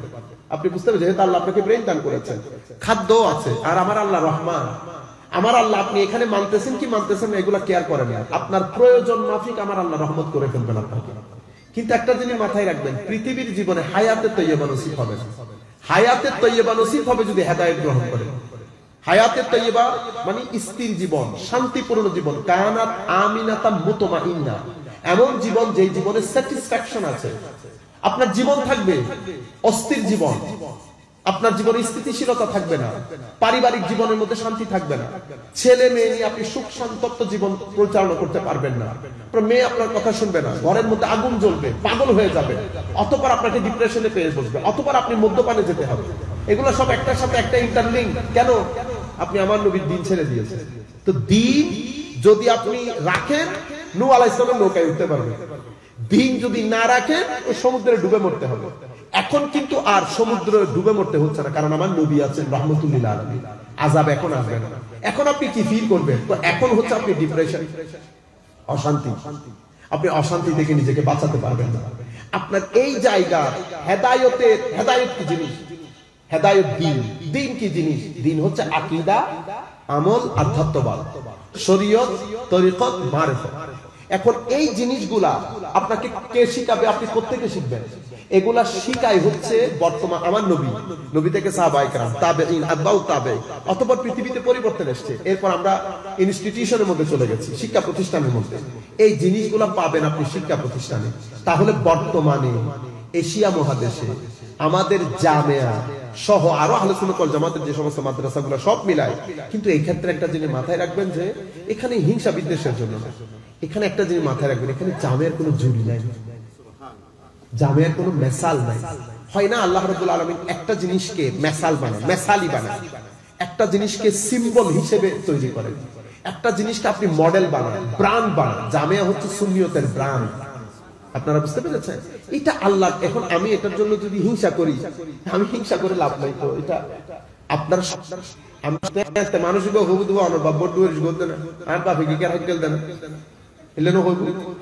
আমাদেরও হুঁশ থাকতে হবে। এটাকে বলে ইম্পেরিয়ালিজম, মানে আই এম দি বেস্ট। আমি আই এম দি বেস্ট বলবো না, বুঝতে পেরেছেন? কিন্তু একটা জিনিস মাথায় রাখবেন যে আপনারা আবার আমাকে ভুল বুঝবেন না। আমি আপনারা যেটা মনে করতেছেন সেটা না। একটা জিনিস এতটুকু তো বুঝতেছেন, চিটাং বিশ্ববিদ্যালয়ের, চট্টগ্রামে আরো অনেক প্রতিষ্ঠান আছে না, কিন্তু চিটাং বিশ্ববিদ্যালয়ের কোনো জুরি আছে? কোনো জুরি নাই। আমি চিটাং বিশ্ববিদ্যালয়কে তোলা মানে আরেকগুলাকে নিচে নামানো না, এটার মকামটা বুঝানো। বুঝতে পেরেছেন? বৃহস্পতিবারও বা রবিবারও বা, বৃহস্পতিবার রবিবার কি সব স্ট্যাটাসের দিকে এক না। আমি যখন বৃহস্পতিবারের কথা বলবো তো রবিবার রাগ করে লাভ আছে? লাভ নাই। আমি বলতেছি সব বারবার। তো জামিয়ার অবস্থান বৃহস্পতিবার, জামিয়ার অবস্থান বৃহস্পতিবার। দোয়া করবেন, সামগ্রিকভাবে সহযোগিতা করবে। এবং আমি মাঝে মধ্যে চোখ বন্ধ করে চিন্তা করি, জামিয়া নাই ফর এক্সাম্পল, কারণ আমরা তো পুরো বাংলাদেশ ঘুরতেছি, এখন আমরা তো দেখতেছি পজিশন কোনটা। জামিয়া না থাকতো এখানে মানে হয় না খলবলি, আপনি মানুষ খুঁজে পেতেন না। সেই কারণে আবার আমরা সবাই সর্বাত্মক সহযোগিতা জামিয়ার উপর। মনে রাখবেন, জামিয়া এটা সিম্পল, সেটাকে একটা ইট দেওয়ালের ঘর মনে করি আমি। জামিয়া শুধু ইট দেওয়ালের, আপনাদের ঘর ও ঘর, জামিয়ার ঘর ও ঘর, এটা এরকম না। জামিয়ার উপর বুজুর্গান দিনের হাত আছে। জামিয়াতে আপনি 10 মিনিট হাঁটলে আপনার সিনার মধ্যে নূরি জোয়ার বয়ে যাবে। যেগুলো আমরা লাভ পাই সেগুলো আমরা আপনাদেরকে বলতেছি, যেগুলো আমরা করি। জামিয়ার মধ্যে প্রত্যেক সপ্তাহে একবার হলো হেঁটে আসবেন, জামিয়াকে একবার হলো দেখে আসবেন। জামিয়াকে দেখলেও জামিয়াকে দেখার মধ্যে ফায়দা আছে। এই যুগের মধ্যে কিছু কিছু ব্যক্তি, কিছু প্রতিষ্ঠান, কারণ আমার নবী চলে যাওয়ার পরে, সাহাবায়ে কেরাম তাবেঈন চলে যাওয়ার পরে দ্বীনের খেদমত করার জন্য প্রত্যেক সময় মুসলিহ থাকবে। মুসলিহ, আমার নবী দ্বীনের বাগানের খেদমতের জন্য সব সময় মুসলিহ থাকবে। মুসলিম মানে যারা পৃথিবীর বাংলাদেশের বিভিন্ন অঞ্চলে ছড়িয়ে ছিটিয়ে থাকবে, মানুষকে দ্বীনের দিকে আহ্বান করবে। কেউ যদি ভুল বুঝাইতে চায়, তারা তাদের ইলম, হিকমত, সিজদার নূর দিয়ে সে ভুল ত্রুটি সরিয়ে মানুষকে সত্যের দিশা দান করবে। যখন পরিস্থিতি অনেক ঘোলাটে হয়ে যায়, 25-100 বছর অতিবাহিত হয়ে গেছে, মানুষ দিন থেকে অনেক দূরে চলে যাচ্ছে, তখন আমার আল্লাহ মুজাদ্দিদ পাঠান। আমরা এরপরে মাঝে মধ্যে পৃথিবীর সিচুয়েশন এমন নতুন নতুন মাসলা মাসাইল সব দিকে ডেভেলপ হয়ে যায়। ব্যাংক, ফাইন্যান্সিয়াল সিস্টেম মানুষকে ডেভেলপ করে ফেলেছে। ফুকাহায়ে কেরাম গবেষণা দিয়ে ম্যানেজ করতে পারতেছে না, তখন সেই সমাজের মধ্যে আল্লাহ একজনকে মুজতাহিদ বানিয়ে, কি বানিয়ে পাঠান? মুজতাহিদ। উনি কি করেন? মডার্ন মাসলা মাসাইল গুলাকে কোরআন হাদিসের আলোকে সলভ করে দিয়ে চলে যান আগামী 100 বছরের জন্য। মুজতাহিদ বলেন, মুজাদ্দিদ বলেন, মুসলে বলেন, যেখান থেকে উঠে আসে সেটাকে মাদ্রাসা বলে। সেটাকে কি বলে? মাদ্রাসা বলে। তাইলে আমরা মাদ্রাসা থেকে কি বলতে পারবি? মাদ্রাসাকে বলতে পারবো মাদ্রাসা হচ্ছে মুসলিহ, মুজাদ্দিদ এবং মুজতাহিদ, এই তিনটার প্রোডাকশন সেন্টার। এবং এই প্রোডাকশন সেন্টারের মধ্যে জামিয়ার অবস্থান কি? জামিয়ার অবস্থান হচ্ছে পিএইচডি। মানে ইন্ডাস্ট্রি জগতের মধ্যে পিএইচডির একটা অবস্থান আছে না, জামিয়ার অবস্থান সেরকম। সুতরাং এটা আল্লাহর খাস দয়া, আমার নবীর নেগাহে করম এবং আউলিয়া বুজুর্গানে দ্বীন মাশায়েখে হযরতের যদি পরিপূর্ণ নেগা না থাকে, বুঝতে পেরেছেন, এটা অসম্ভব। এটা তবে মনে রাখবেন, একটা হচ্ছে নিয়ামত অর্জন করা, আর একটা হচ্ছে সেই নিয়ামতকে রক্ষা করা। অর্জন করা সহজ, রক্ষা করা অনেক কঠিন। রক্ষার মধ্যে সবাইকে পরীক্ষা দিতে হয়। পরীক্ষা দেওয়ার সময় হুঁশ করবে। পরীক্ষার জন্য জিহাদে আকবর লাগে। কি লাগে? জিহাদে আকবর। অর্জন করার জন্য জিহাদে আসগর। অর্জন করে ছোট জিহাদ, রক্ষা করা বড় জিহাদ। ছোট বদরের যুদ্ধ ছোট জিহাদ আমার নবীর হাদিস অনুযায়ী। বড় জিহাদ কোনটা? কোন নফসের সাথে। এই যে নফসের গ্রাম থেকে রুহের গ্রামে সফর করা, এটা বড় জিহাদ। এই জন্য রক্ষার চেয়ে, এই জন্য অর্জনের চেয়ে রক্ষা করা অনেক কঠিন। এখন আমাদের সবার পরীক্ষা, আমরা সেটাকে কিভাবে রক্ষা করব? যে আন্দাজে রক্ষা করা দরকার সেই আন্দাজে রক্ষা করব, দোয়া করব, সহযোগিতা করব। সামগ্রিকভাবে আমার নবীর এই গার্ডেন, এই বাগানের প্রোটেকশন হিসেবে আমরা সবাই মনে করবো আবার আমরা ডিভাইন প্রোটেক্টর। এটা ইস্পাত, কঠিন ইস্পাতের মতো আমরা চতুর্দিক থেকে জামিয়াকে হেফাজত করব। জামিয়া হেফাজত করলে সুন্নিয়তের গায়ে পানি পড়বে, সুন্নিয়ত জিন্দা থাকবে। আমরা দোয়া করি আল্লাহর দরবারে, যারা জামিয়া একেবারে শুরু থেকে এই পর্যন্ত পড়িয়ে টাকা দিয়ে বিভিন্ন ভাবে সহযোগিতা করেছেন, মাওলাই করিম প্রত্যেক ব্যক্তিকে যেন আহসানুল জাযা দান করেন, নিয়ামুল বদল দান করেন, দিন দুগুনি রাত চৌগুনি তরক্কি দান করেন। সেটা একেবারে আমাদের গেটম্যান কামাল ভাই থেকে শুরু করি। সম্মানিত উপস্থিতি, আমি আপনাদেরকে যেটা বলতে চাইছিলাম, সমস্যা কোথায়? সমস্যার মধ্যে আপনারা লা ইলাহা ইল্লাল্লাহর মধ্যে এই সমস্যাগুলো বুঝছেন। এখানে কি কি সমস্যা হচ্ছে? প্রথম, এই তিজমের সমস্যা। ঠিক আছে, মোরালিটি কে ঠিক করবে? এটো আমরা ঠিক করব। কালচারের নাম দিয়ে এটো আমরা, পলিটিক্সের মধ্যে দিন থাকতে পারবে, সবকিছু আমরা। তো এখানে বড় চ্যালেঞ্জ হয়ে গেছে। আমাদের ছেলেরা যখন কলেজ বিশ্ববিদ্যালয়ে যায়, বর্তমান ছেলেরা দেখেন না, ওরা আদৌ বিশ্বাস করে কিনা সন্দেহ। এবং এই জিনিসটা আমাদের গবেষণা অনুযায়ী আগামী 20 বছর পরে, যেটা ইংল্যান্ড আমেরিকাতে হয়, ছেলেদেরকে যদি জিজ্ঞেস করেন ধর্ম বিশ্বাস করো, ধর্ম I don't know whether I believe in or not, চিন্তা করতে পারবেন। এরা হেসে বলে I don't know, maybe, maybe not, মানে আমি জানি না আসলে আমি ধর্ম বিশ্বাস করি। চট্টগ্রামে থাকেন, আমরা আউলিয়ায়ে কেরামের শহর, সেই কারণে আমরা অনেক কিছু থেকে বেঁচে গেছি। কিন্তু আমাদের এখানেও আপনি পশ এরিয়াগুলোর মধ্যে ছেলেদের লাইফস্টাইল দেখেন, এখানে আস্তে আস্তে আমরা সংকুচিত হয়ে যাচ্ছি। এটা আমাদের ধর্মের উপর আধুনিকতার, বিজ্ঞানের, দর্শনের সবচেয়ে বড় জায়গা এখানে করা হয়েছে। এরপরে মুহাম্মদুর রাসূলুল্লাহ সাল্লাল্লাহু আলাইহি ওয়াসাল্লাম কলমার দ্বিতীয় অংশের উপর এটা বড় জটিল এবং খতরনাক আক্রমণ। এই আক্রমণের মধ্যে একটা হচ্ছে তানকিসে নবুয়ত, আমার নবীর নবুয়তকে খাটো করা, ছোট করা, নবীর সাথে বেয়াদবির বাজারকে গরম করা, নবীর সাথে সাধারণ শব্দগুলো ব্যবহার করা, নবীর মা বাবা নিয়ে কথা বলা, নবীর জ্ঞান নিয়ে কথা বলা, নবীর সৃষ্টি নিয়ে কথা বলা, নেগেটিভলি পৃথিবীর কাছে প্রেজেন্ট করা, এটা একটা বড় সমস্যা। আরেকটা বড় সমস্যা হচ্ছে আলে বাইত রাসূলের শানে বেয়াদবি করা। আরেকটা বড় সমস্যা সাহাবায়ে কেরামের শানে বেয়াদবি করা। আরেকটা বড় সমস্যা আউলিয়ায়ে কেরামের শানে বেয়াদবি করা। এই সামগ্রিক বিষয়গুলো, কাউকে আমরা কাদিয়ানি বলছি, কাউকে খারেজি বলছি, কাউকে রাফিজি বলছি, কাউকে শিয়া বলছি, মারকাজ হচ্ছে আমার নবী সাল্লাল্লাহু আলাইহি ওয়াসাল্লাম। আপনারা এখানে এক ধরনের সমস্যা না, আমরা মাল্টিপল সমস্যার মধ্যে আছি। ঠিক আছে, এটা আমার নবী সাল্লাল্লাহু আলাইহি ওয়াসাল্লামকে কেন্দ্র করে। কেউ বলে আমার নবীর হাদিসের কোনো ভ্যালিডিটি নেই। আপনারা জানেন এই মুভমেন্টটা বাংলাদেশে কিভাবে বাড়তেছে? আপনারা হয়তো জানেন না, ঢাকা শহরের মধ্যে আমাদের স্কুলের, বড়শ্রী স্কুলের পাশে এরা এই স্কুলটাকে ডাউন করার জন্য যেই পরিমাণ টাকা খরচ করে ওরা স্কুল করছে, সবাই ওখানে চলে যাচ্ছে। স্বাভাবিক, আমি হলে আমি দিতে চাইবো অনেক স্পেশাল, আমাদের তো আর অত টাকা নেই, কিন্তু আল্লাহ পাক জানে তাদেরকে টাকা আসে কোত্থেকে। কেউ তো জানেও না, কারণ এরা যে আল্লাহ রাসূলের হাদিস অস্বীকার করে কেউ জানেও না। এবং এটা মুভমেন্টটা গত 5 বছরে বাংলাদেশে হু হু হু করে বেড়ে যাচ্ছে। আপনি সাতক্ষীরার সাইটে যান, চট্টগ্রামে বসে বসে অনেক কথা বলা সম্ভব, মায়ের কোলে বসে। সাতক্ষীরা আপনি নর্থ বেঙ্গলে যান, সমানে আপনার এই যে লামাজহাবিয়ত, যেটা এই যে আজকে আমি এয়ারপোর্টে নামাজ পড়ছি, এয়ারপোর্টে মানে আমার গা মাইজবান্ডারের দরবারে বক্তব্য দেওয়া পর্যন্ত চলছে। খবিস উঠছে, উঠে মাগরিবের নামাজের একামত দিচ্ছে, আল্লাহু আকবার, আল্লাহু আকবার, আশহাদু আল্লা ইলাহা ইল্লাল্লাহ, আশহাদু আন্না মুহাম্মাদুর রাসূলুল্লাহ, হাইয়া আলাস সালাহ, হাইয়া আলাল ফালাহ, কাদ কামাতিস সালাহ, কাদ কামাত। বাবা তোমাকে বলছে কে এখানে উঠতে? আমি তো ফ্লাইট মিস হয়ে যাওয়ার জোগাড় হয়েছে, আমি কোন রকম বের হোক, আমি নিতে পারতেছিলাম না। তাহা তো আপনারা সহ্য করবেন এগুলো আর কত? তুমি তারা বলছি এটা আপনি কি করলেন? হুজুর এটা না জায়েজ না জায়েজ না আপনাকে আপনি কি বুঝবেন? দলিল আদিল্লা।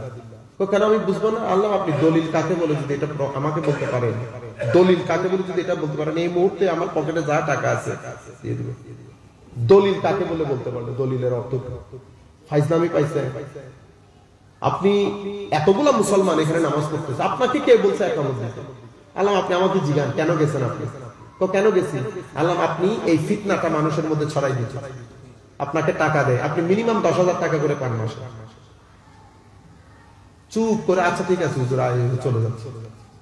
আপনারা বুঝতে পারতেছেন এই মুভমেন্ট, আমার নবীর হাদিসের কোনো ভ্যালিডিটি নেই। আরেকজন বলতেছে মাযহাবের কোনো ভ্যালিডিটি নেই। আরেকজন বলতেছে সাহাবায়ে কেরাম সবাই কিছু কিছুর ব্যাপারে কথা আছে। আরেকজন বলতেছে আলে বাইতে রাসূলের কথা বেশি বললে শিয়া। আরেকজন বলতেছে এদিকে শাহজাদা ইয়াজিদ, আরেকদিকে বলে শাহজাদা ইমাম হুসাইন রাদিয়াল্লাহু আনহু। আপনারা বুঝতে পারতেছেন এই সামগ্রিক বিষয় আমার নবী কেন্দ্রিক হামলা। থার্ড হামলা যেটা করা হচ্ছে সেটা হচ্ছে অশ্লীলতার হামলা, আর্ট এন্ড কালচারের নাম দিয়ে। এখন আমাদের যুবক যখন সামনের দিকে আসতেছে, এই তিনটা জিনিস সে ফেস করতেছে। আমার দায়িত্ব কি? হুঙ্কার মারা। আমার দায়িত্ব গ্রুপিং করা। আমার দায়িত্ব আমি বহুত বড় ঠিক এগুলা বলা। উম্মতকে বাঁচাইতে হবে না। তিনটা জায়গার হামলা। তা আমি যখন রাস্তার মধ্যে নামবো, আমি এই চ্যালেঞ্জ গুলা বুঝতে হবে। ঘরের মধ্যে সবকিছুর ওষুধ বানাইতে হবে, প্রেসক্রিপশন লিখতে হবে। আমি এই তিনটা হামলাকে সামনে রেখে যদি প্রেসক্রিপশন দিতে না পারি, আমাদের ছেলেরা বাঁচবে। এরপর আপনি বুঝতে হবে না আমি যে কথাগুলো বলতেছি আমার ছেলেকে আমি কানেক্ট করতে পারতেছি কিনা, সে আমার কথা বুঝতেছে কিনা, আমি যে বিষয়ে কথা বলতেছি এই বিষয়ে আদৌ তার কোনো ইন্টারেস্ট আছে কিনা। আপনারা বুঝতে পারতেছেন? আপনি না মনে করতেছেন বেটা আপনি বহুত কিছু, কিন্তু সোসাইটি আপনাকে বহু কিছু মনে করতেছে কিনা, you have to count it, you have to consider it. কারণ এখানে আমাদের ম্যাক্সিমাম লোক হচ্ছে রেশনাল লোক, কলেজ ইউনিভার্সিটিতে পড়া। আমি ট্রেডিশনাল লোক। আমি যখন রেশনাল লোকে কানেক্ট করতে চাইবো, আমি তাদের ভাষায় তাদের সাথে কথা বলতে হবে। আমি যদি উগ্রতা দেখাই, আমি যদি হুঙ্কার মারি, আমি কখনো কানেক্ট করতে পারবো না। কিন্তু আমি যখন তার সামনে আসবো, আমি এই তিনটা জিনিসকে নিয়ে সামনে যেতে হবে। সামনে গেলাম, ভাষা কিরকম হবে আমার? আমি যদি হুঙ্কার দেই, মনে রাখবেন আমাদের দায়িত্ব কাউকে হেদায়েত করা। আমার দায়িত্ব আমার নবীর পক্ষ থেকে আনিত হেদায়েত মানুষের টেবিলে রাখা। সে ইচ্ছে করলে খাবে, সে ইচ্ছে করলে খাবে না, এটা তার বিষয়। আমার বিষয় তার মুখে ঠেলে খাওয়াই দেওয়া। ওয়ামা আলাইনা ইল্লাল বালাগ। কিন্তু আপনি প্রেজেন্টটা কিভাবে করবেন? প্রেজেন্টেশনের মধ্যে দুইটা জিনিস অবশ্যই আপনি এনশিওর করবেন। একটা হচ্ছে দলিল, আর একটা হচ্ছে আপনার ব্যবহার। আপনার ব্যবহারের মধ্যে যদি হার্শনেস থাকে, রুড হোম, হুঙ্কার মারেন, এমনি করেন, সোসাইটি আপনাকে গ্রহণ করবে না। সোসাইটি আপনাকে গ্রহণ, এই সুন্দর জিনিসটা আমরা বুঝতে পারতেছি। আপনি মাথায় রাখবেন, আমি যখন কথা বলতেছি তা আমার কথা শুধু এক ধরনের মানুষ শুনবে না। বাংলাদেশে যত কোটি মানুষ, আমি সবাইকে অ্যাড্রেস করতে হবে। আমি জানবো যে এখানে মুসলমান, এখানে এই ধরনের এই মেন্টালিটি, এই মেন্টালিটি, এই মেন্টালিটি। আমাদের নবী সাহেব হুজুরা, জালাউদ্দিন আল কাদিল্লাহ হাশমি সাহেব হুজুরা যখন তকরির করতেন, জাফর আহমদ বদরি সাহেব হুজুরা যখন তকরির করতেন, আল্লামা আবুল শাহ মুজাদ্দিদ সাহেব হুজুরা যখন তকরির করতেন, আমাদের ওয়াহাবি ভাইরা শুনতেন না? রাস্তার মধ্যে দাঁড়ায় হলো শুনতেন। কেন? ও লাখ ইখতিলাফ, কিন্তু কথা তো যেগুলো ইলমি বলবে সেগুলো কিতাবেও পাওয়া যাবে। আপনারা বুঝতেছেন? আমরা চাচ্ছি সেই জামানা। আপনি আমার সাথে ইখতিলাফ করেন, কোনো অসুবিধা নেই, কিন্তু এতটুকু আপনি নিয়ে যাবেন যে আমি কিছু জানি এবং আপনার লাভ হচ্ছে। এটার মাধ্যমে আপনি মেইন স্ট্রিম সোসাইটিকে কানেক্ট করতে পারবেন, অ্যাড্রেস করতে পারবেন আপনার ভাষার মধ্যে। এজন্য আমার নবী সাল্লাল্লাহু আলাইহি ওয়াসাল্লাম বলতেছেন, আমার নবী কওলে লাইয়িন, আমার নবীকে বলতেছেন আল্লাহ ফাবিমা রাহমাতিন মিনাল্লাহি লিনতা লাহুম ওয়া কুনতা ফাজ্জান গালিজাল কলব লানফাদু মিন হাওলি।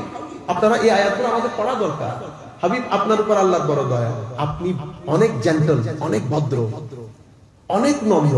আপনি যদি কঠিন, কর্কশ, রুড হতেন, কেউ আপনার আশেপাশে আসতো না। এজন্য আমার নবী সাল্লাল্লাহু আলাইহি ওয়াসাল্লাম হাদিসে পাকের মধ্যে বলেছেন, ইন্নাল্লাহা ইউহিব্বুর রিফ, ইন্নাল্লাহা রাফিক ইউহিব্বুর রিফ। আমার আল্লাহ অনেক জেন্টল, নম্র। আমার আল্লাহ নম্রতাকে পছন্দ করেন। ওয়া ইউতি আলা রিফ, এবং নম্র মানুষকে অতটুকু দান করেন যেটা আল্লাহ কর্কশ, কঠিন প্রাণের মানুষকে দেন না। এবং যাকে আল্লাহ নম্রতা দিয়েছেন, পুরা খাইর, বরকত তাকে দিয়ে দিয়েছেন আল্লাহ। সুবহানাল্লাহ। যে ব্যক্তি নম্রতা থেকে বঞ্চিত, সে সমস্ত ভালো আমল থেকে, ভালো খাসলত থেকে বঞ্চিত। আমার নবীর হাদিস। আপনি যখন, এই জন্য আমার নবী বলছেন ইয়াসসিরু ওয়ালা তুআসসিরু। মানুষকে যখন দিন ধর্মের কথা বলবা, সহজ করে দিও। বাশশিরু, সুন্দর সুন্দর কথা বলো। ওয়ালা তুনাফিরু, মানুষের ভিতরে ঘৃণার উদ্রেক করিও। আপনারা বুঝতে পেরেছেন? তো যুব সমাজের সামনে এই দুই চারটা বড় সমস্যা।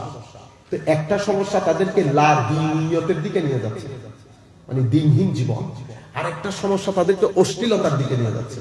আরেকটা সমস্যা তাদেরকে লা মাযহাবিয়তের দিকে নিয়ে যাচ্ছে। আরেকটা সমস্যা তাদেরকে আমার নবী সাল্লাল্লাহু আলাইহি ওয়াসাল্লামের দুশমনে পরিণত করছে। শিয়াইজম সেটা একটা সমস্যা, খারেজিয়ত সেটা একটা সমস্যা, লা মাযহাবিয়ত সেটা একটা সমস্যা, এইটিজম সেটা একটা সমস্যা।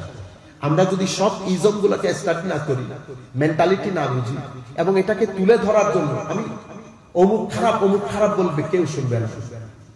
আমি পরিপূর্ণরূপে জিনিসগুলা শুনে বাজারে এসে মানুষ বুঝে মতো কথাগুলো বলতে হবে। বুঝতে পেরেছেন? সেই জন্য জামিয়ার যে ভূমিকা, সেই ভূমিকার কোনো মেসাল নাই। জামিয়ার যে ভূমিকা, সেই ভূমিকার কোনো মেসাল নাই। তাইলে আপনারা যে বিষয় দিয়েছেন বিশ্ব মুসলমানের পরিস্থিতি, যুব সমাজের করণীয়, আমি করণীয় ব্যাপার আখেরি কথা বলে শেষ করব। সম্মানিত উপস্থিতি, আমাদের এখানে এলমে দ্বীনের 3 স্তর। একটা হচ্ছে প্রাইমারি, আরেকটা হচ্ছে মিডিয়াম, আরেকটা হচ্ছে স্পেশালাইজেশন। আপনারা এখানে তো সমানভাবে সবাইকে আল্লামা বলেন না, এটা আপনারা বলবেন না। আল্লামা বলে স্পেশালাইজড।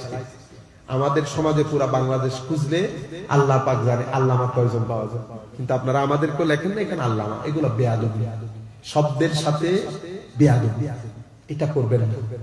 তো এলমের 3টা অবস্থান। একটা হচ্ছে প্রাথমিক অবস্থা। আমাদের জন্য এলমে দ্বীনের প্রাইমারি বিষয়গুলো জানা ফরজ। এলমে দ্বীন বলতে দ্বীনের মধ্যে 3টা জিনিস। একটা হচ্ছে আকীদা। তো আমার জন্য আকীদা কি জিনিস, ঈমান কি জিনিস মনে রাখবেন। ঈমান আমল থেকে, আমল মানে এত তাড়াতাড়ি, আমল মানে নিরাপত্তা। আমরা শেষ করে গেছি। আমল মানে নিরাপত্তা। আপনি যদি ঈমান না আনেন, আপনার ভিতর কখনো শান্তি পাবেন না। আপনার ভিতরে কিছু প্রশ্ন আছে যেটা ইংল্যান্ড আমেরিকার ছেলেগুলাকে পাগল করে দেয়। আরামসে জীবন যাপন করতেছে, মদ হাবি যাবি, হঠাৎ করে বাবা মারা গেছে, হঠাৎ করে মা মারা গেছে, হঠাৎ করে একটা বন্ধু অ্যাক্সিডেন্ট হয়েছে, হঠাৎ করে তার কোনো ক্লোজ মানুষ মারা গেছে। এই তার জীবনে একটা নতুন গতি শুরু হয়। কেন মারা গেল, এই কারণে মারা গেল, কোথায় মারা গেল। এরপরে সে আরো পাগলামি করে, এরপরে সে বিভিন্ন ধর্মের মানুষের কাছে যায়, এভাবে সে ইসলাম কবুল করে। অসংখ্য লোক ইসলাম কবুল করে। এই আমি করোনা শুরুতে বলো কেন, অনেকদিন হয়ে গেছে, ভুলে গেছি। তার বন্ধু, তারা 2 জন একসাথে বাসের মধ্যে, কারের মধ্যে ছিল। কার অ্যাক্সিডেন্টে তার বন্ধু মারা যায়। বন্ধু বলতে বন্ধুই মনে করেন, অপোজিট গার্লফ্রেন্ড বলেন, আমরা বলতে চাচ্ছি না শব্দগুলো। এগুলা বেগাইরতি কথাবার্তা। এগুলা কি কথাবার্তা? বেগাইরত। ভালো মানুষ কখনো এগুলা বলে না। আমাদের সমাজের মধ্যে আমরা বেশরম, বেহায়া, বেগাইরত হয়ে গেছি বলে কথাগুলো বলে। তো আমি আপনাদেরকে বলতে অ্যাক্সিডেন্ট করছে। এখন অ্যাক্সিডেন্ট করার পরে তার মাথা গেছে খারাপ হয়ে। কেন মারা গেল, মারা যাওয়া জিনিসটা এখন কি হবে, কি জিনিস বের হয়ে গেছে। তাকে আমি যদি কবর দিয়ে ফেলি, আমি কি আবার পুরে দেখতে পারবো সে কি অবস্থায় আছে? আমি কি তাকে আর কখনো দেখবো না? আপনাদের কাছে জিনিসটা এত বেশি অ্যাড্রেস করতে পারতেছি না। কেন? কারণ আপনি ধর্মে বিশ্বাস করেন বিদায় এগুলা ব্লক হয়ে গেছে। আপনি বলতেছেন আল্লাহ বস, সব সব। কিন্তু যারা আল্লাহতে বিশ্বাস করে না, ধর্মে বিশ্বাস করে না, দিন দেখে না, তাদের জন্য তো পাগল করে দেওয়ার মতো। সে বিভিন্ন ধর্মের লোকের কাছে গেছে, ঘুরতে ঘুরতে ঘুরতে ঘুরতে সে আমাদের প্রতিষ্ঠানে আসছে। আমাদের প্রতিষ্ঠানে আসার পর আমি তাকে বলছি, এখন না বেটা, আমার মনে হয় মঙ্গলবার ছিল, বৃহস্পতিবার আমাদের জিকির মাহফিল হয়, দরুদের মাহফিল হয়। আমি বলছি, বেটা you come on Thursday, will speak to you. আসছে থার্সডে, ঢুকাইছি উপর, ওযু কালাম করে, আল্লাহ আমি তোমার সাথে কোনো কথা বলবো না, তুমি শুধু 2 ঘন্টা কোণার মধ্যে বসে থাকবে। প্রোগ্রামের পরে আমরা তাবারুক গ্রহণ করব, তাবারুক খাওয়ার পরে কথা বলবো। আমি তো জানি জিকির ইলাহি, আপনি মসজিদের মধ্যে যখন আপনারা জিকির করবেন, দর্স করবেন, জিকিরের মাহফিল, দরুদের মাহফিল করবেন, এটা আলাদা, সমাজের মধ্যে আলাদা একটা শান্তি থাকবে। আপনারা করে দেখেন, আলাদা একটা শান্তি পাবেন। লাইট টাইপ অফ করে আধা ঘন্টার জন্য শুধু লা ইলাহা ইল্লাল্লাহ অথবা আল্লাহ আল্লাহ আল্লাহ, দেখবেন হালত কিরকম। যদি আপনার মনের ভিতরে কোনো ডিপ্রেশনের ওষুধ লাগে না, এগুলা বলেও না, এক আল্লাহর জিকিরের মধ্যে পুরা ডিপ্রেশনের বাপ সহ পালানো, দরুদে পাক জিকির করবেন আল্লাহ। এরপরে নাতের আসর বসাবে। আমাদের চোখ শিক্ষা নাত না, আমাদের ছেলেরা পড়বে না এই আন্দাজে যে নাতগুলোর মধ্যে এশ তৈরি হয়, চোখের পানি আসবে অটোমেটিক্যালি। আধা 2 ঘন্টা বসার পরে আমি দেখতেছি চার চোখের পানি, কারণ সে তো মুনকাসিরুল কলব, অন্তর তো ভাঙা, ব্রোকেন হার্ট। এটাই হলো তাকে ধরার মোক্ষম সময়। সবকিছু শেষ, আমি তাকে অফিসে নিয়ে আসছি। আমি বললাম, how can I help you? ও কান্নার জন্য কথাই বলতে পারতেছে না। ও আমাকে বলতেছে, আজকের জীবনের, আজকের এই 2 ঘন্টা সময়ের মতো শান্তি আমি আমার জীবনে পাই নাই। ও বলতেছে, আমি জানি না আপনি কি শব্দ বলতেছেন, আমি তো এগুলো শুনি নাই কোনোদিন, কিন্তু আমিও করতেছি এরকম মানসিক শান্তি আমার জীবনে আর কোথাও কখন পাই নাই। তখন সে আমাকে প্রশ্নগুলো রাখতেছে, তখন আমি তাকে আমার মতো করে ব্যাখ্যা করলাম। সে সপ্তাহখানেকও যায় না, এসে ইসলাম কবুল করে। আপনি এই জায়গাটা আপনি ধর্ম বাদে, আমাদের দিন বাদে আপনার কাছে অন্য কোনো জায়গা নাই। আপনাকে ঠিক এই জায়গার মধ্যে ঘুরে ফিরে আসতে হবে। আমরা যে জিনিসটা আপনাদেরকে বলতে চাচ্ছিলাম যে এলমে দ্বীন, তো দ্বীনের মধ্যে একটা হচ্ছে ইমানের অংশ। ইমানের মধ্যে কি কি ফরজ, কি কি স্তম্ভ, এগুলো আমাদেরকে জানতে হবে, জানাটা ফরজ।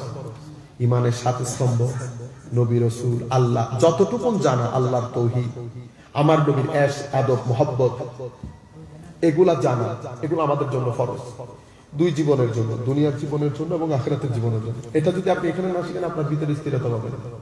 আবার এটাকে যদি আপনি আমলটা করার পরে, ইমানটা রাখার পরে, এবার আপনার প্র্যাকটিক্যাল ডেমনস্ট্রেশন মানে আপনার কিছু ডেইলি প্র্যাকটিস আছে আমাদের ধর্মের মধ্যে।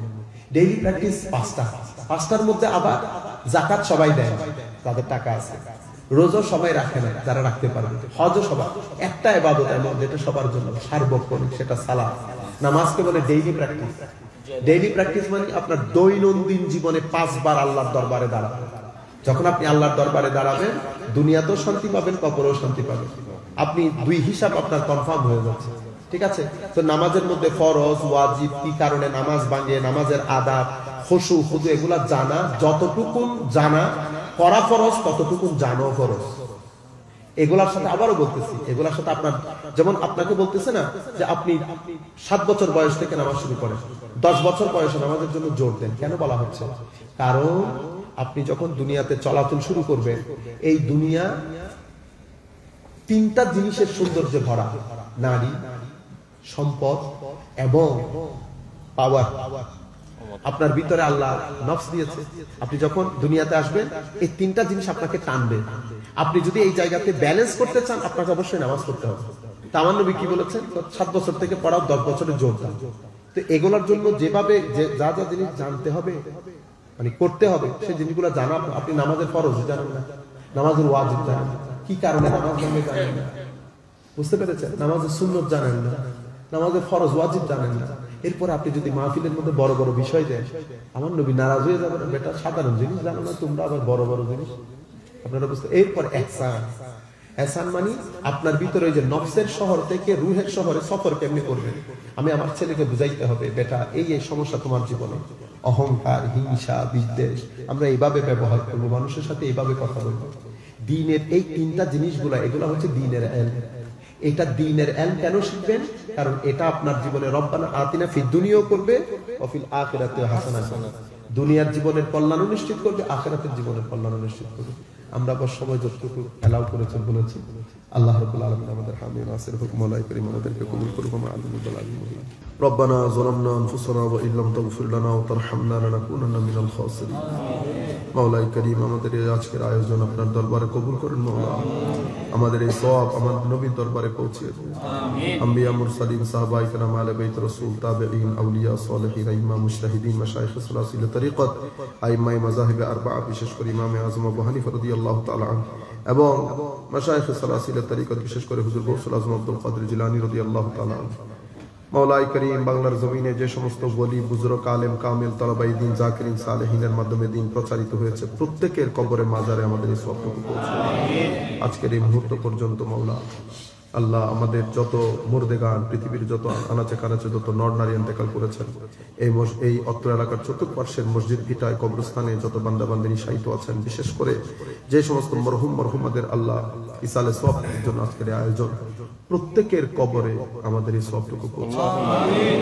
কবরগুলোকে জান্নাতের বাগানে পরিণত করেন, কবরের মধ্যে জান্নাতের বিছানা বিছিয়ে দেন, যতদূর চোখ দেয় প্রশস্ত করে দেন, কবরের সাথে জান্নাতের জানালা করে দেন মাওলা। ইয়া রব্বানা ইয়া কারীম, আমরা যারা আপনার দরবারে হাত উঠিয়েছি, আমাদের মেহেরবান মা বাবা, আত্মীয় স্বজন, পাড়া প্রতিবেশী যারা বেঁচে আছে, আমাদের প্রত্যেকের জানা অজানা গুনাহ ক্ষমা করে দেন আল্লাহ। আমাদেরকে ইজ্জতের জিন্দেগি দান করেন, আমাদের রিজিকের মধ্যে, কামাই রোজগারের মধ্যে, যারা ব্যবসা করে, যারা চাকরি করে, প্রত্যেকের কামাই রোজগারের মধ্যে লক্ষ কোটি বরকত দান করে আল্লাহ। হারামের কোন লুকমা যেন আমাদের পেটের ভিতরে না যায় মাওলাই করিম। সেই ধরনের তাকওয়া, গায়রত আমাদেরকে দান করেন, আমাদেরকে হারাম থেকে বেঁচে থাকার তৌফিক দান করেন মাওলাই করিম। আমাদের মধ্যে যারা অসুস্থ আছে প্রত্যেক অসুস্থ ব্যক্তিকে সেবা দান করেন। মাওলাই করিম আমাদের যাদের ঘরে উপযুক্ত ছেলে মেয়ে আছে আল্লাহ কোনো একটা সৎ পাত্র পাত্রীর সুব্যবস্থা করে দেন। যারা চাকরির সন্ধানে আছে কোনো একটা হালাল রুজি সুবন্দোবস্ত করেন। যারা ব্যবসা বাণিজ্য চিন্তা করছে মাওলা তাদেরকেও তাদের পায়ে তাকমিল পর্যন্ত পৌঁছানোর তৌফিক দান করেন। মাওলাই করিম আমাদের যাদের ঘরে সন্তান নাই বিবাহিত আল্লাহ তাদেরকে সন্তান দান করেন। যাদের অন্তরে যেই আশা আকাঙ্ক্ষা প্রত্যেকের অন্তরের নেক তামান্না নেক আরজু পূর্ণ করেন। যাদের মাধ্যমে মাহফিলের আয়োজন হয়েছে যারা যেভাবে সহযোগিতা করেছেন প্রত্যেকের জিন্দেগিতে দিন দুগুনি রাত চুগুনি তরক্কি দান করেন, নিয়ামুল বদল দান করেন, আহসানুল জাযা দান করেন। যারা মাহফিলে এসেছে আল্লাহ তাদেরকে আপনি নিয়ামুল বদল আহসানুল জাযা দান করেন। মাওলাই করিম ফিলিস্তিনের মুসলমানের উপর আপনার খাস রহমত নাযিল করেন। আল্লাহ জালিমদেরকে আল্লাহ মাগলুব করে দেন, জালিমদেরকে নিস্তে নাবুদ করেন। মাওলা আল্লাহ আমাদেরকে হঠাৎ মৃত্যু গুলিছুরির মৃত্যু অপমান অপদস্থতার মৃত্যু থেকে হেফাজত করে যেদিন ডাক দেবেন আসানের সাথে কলমা শরীফ মুখে রেখে আমাদের খাতমা বিল খায়র করেন। আল্লাহ আপনার প্যারা রাসূলের সাহারা আপনার প্যারা রাসূলের দিদার দিয়ে আমাদের এই পৃথিবীর জীবনকে শেষ করেন। মাওলা নেফাকত থেকে আমাদেরকে হেফাজত করেন, জাহির বাতিনে এক করেন। মাওলা দ্বীনের সচ্চা খেদমতের তৌফিক দান করেন। মাওলাই করিম যারা নেফাকত লুকিয়ে রাখে মাওলাই করিম বাইরে অন্যটা দেখায় আল্লাহ তাদের উপর লানত করেন। মাওলা যদি মাওলাই করিম তকদিরে হেদায়েত তাকে হেদায়েত করেন, যদি তকদিরে হেদায়েত না থাকে আল্লাহ এদেরকে নিস্তে নাবুদ করে দেবেন। মাওলাই করিম আমাদের সবাইকে আপনার হেফাজতের চাদরে আবৃত করেন। তরুণ প্রজন্মের অন্তরে আমার নবীর ইশক মুহাব্বত দান করেন। আমাদের যে সমস্ত ঘরগুলা থেকে আমাদের মা বোনের আমাদের সাথে হাত উঠিয়েছেন প্রত্যেককে হযরত ফাতিমাতুজ জাহরা রাদিয়াল্লাহু তাআলা আনহার সিজদার ফিউজাত দান করেন। হযরত আয়েশা সিদ্দিকা রাদিয়াল্লাহু তাআলা আনহার ইলমের ফিউজাত দান করেন। হযরত খাদিজাতুল কুবরা রাদিয়াল্লাহু তাআলা আনহার ফানাফির রাসূলের ফিউজাতে তাদেরকে ধন্য করেন। আমাদের সবাইকে কবুল করেন। মুরব্বিদেরকে হায়াতে তয়্যিবা তওয়িলা তাহিরা দান করেন। ওয়া সাল্লাল্লাহু তাআলা আলা খায়রি খালকিহি মুহাম্মাদিন ওয়া আলা আলিহি ওয়া আসহাবিহি আজমাইন। আল্লাহুম্মা জাআল আখিরা কালামিনা মিনাদ দুনিয়া ইনদা সাকরাতিল মাউত শাহাদাতান লা ইলাহা ইল্লাল্লাহ।